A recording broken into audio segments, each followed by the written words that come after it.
Hello, humans. My name is Luke Wildman, and today I am going to be talking about ways that writers can build quality control systems for their work.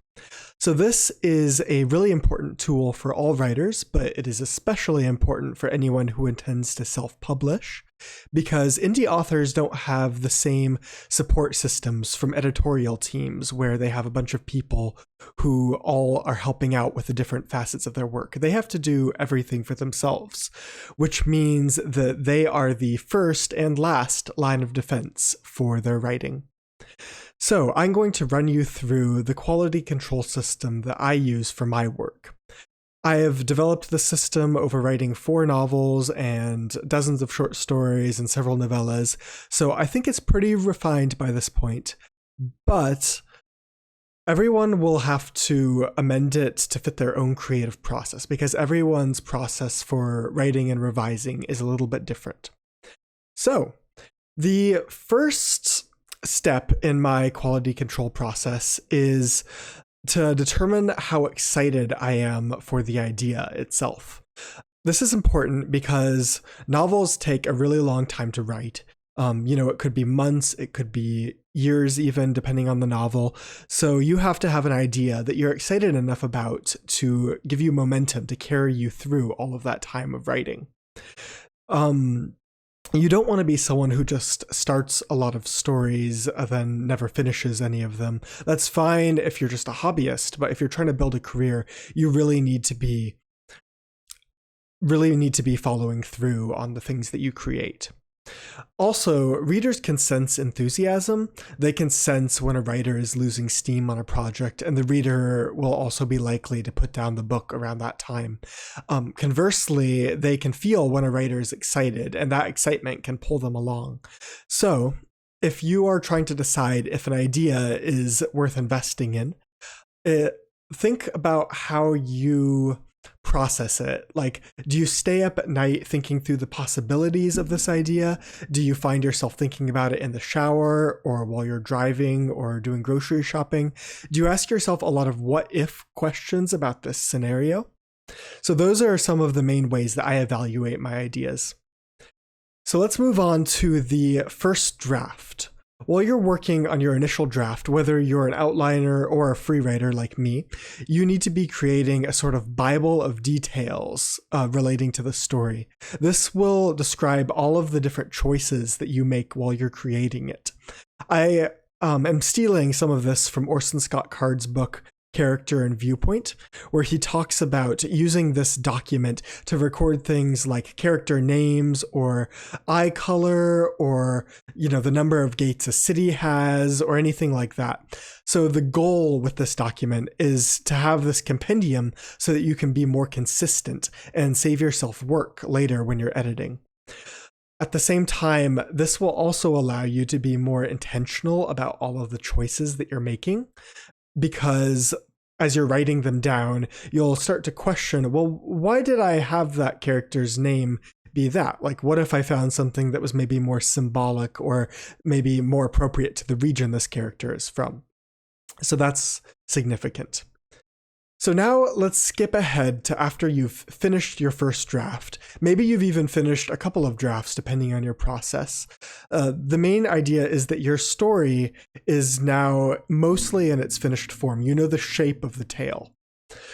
You are probably pretty sick of it by now, to be honest. I know I usually am after I've poured, thousands of hours into a novel. I'm usually just more than ready to put it down. So if that describes you, you're in luck, because the next step is to put it down. You need to put the story aside and find a way to sort of cleanse your creative palette so that you can be objective when you come back to it. So maybe you want to try reading something that has a different tone, or maybe you want to work on a different project. Just the main goal is to get out of your own head so that you can eventually come back to that story with fresh eyes. Now, I'm not going to go through the entire editing process, but I do think that it's important for people to focus on compartmentalizing their different drafts of their manuscript. And this applies whether it's a short story or a novel. You need to not try to do everything at once. So maybe have one draft where you're focusing on copy editing and have one draft where you're focusing on the setting and on really making sure that your milieu is really vivid. Maybe have a draft where you are focusing on your characterization and making sure your character arcs are really clear. The idea is just to make sure that you're not getting too bogged down trying to do everything at once. And remember that revision isn't only about cutting word count, it's also about putting things in. Now, it is important to cut word count, and a lot of writers end up having a final draft where they will actually cut 10% of their total word count. But you need to not be focusing on that so much that you're excluding everything else. So after I finish all of those drafts, I usually do one last polish. Then I will move on to probably the most important step in my quality control system, which is sending the book to beta readers.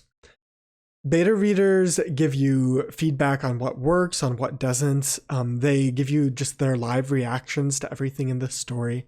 So when I'm writing a short story, I'll usually have between 2 and 4 beta readers, and sometimes it'll be more, sometimes less, but it doesn't need to get too serious. When I have a novel, on the other hand, I often end up having between 10 and 15 beta readers. But I won't send it to everyone at once. It will usually go in waves. So I'll maybe send it to 5 people, and then wait till I get their feedback. I'll make the changes based on the problems that they've seen. Then I will send it to another batch of beta readers and see if I fixed everything.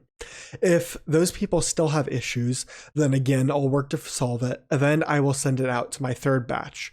And I know that the story is complete when my beta readers are having the reactions that I wanted them to have at each particular point in the story. So at that point, I usually do one more polish, and then I will end up submitting it to my literary agents or publishers. I'll start doing my research and putting together my query letter, which helps me sharpen my story concept even more. And I will also continue to edit while I'm doing all of that research before I send it out. Now, if I was to decide to self-publish, I would absolutely end up paying for professional editing and professional manuscript design and cover art and all that good stuff, because I don't know how to do any of that. So if I tried, it would probably end up being an abomination. But I think it's really important to pay for skilled assistants and to pay people who know what they're doing and have experience to help you. So that is all I have today. I wish all of you the best of luck with your own creative endeavors, and thank you for watching.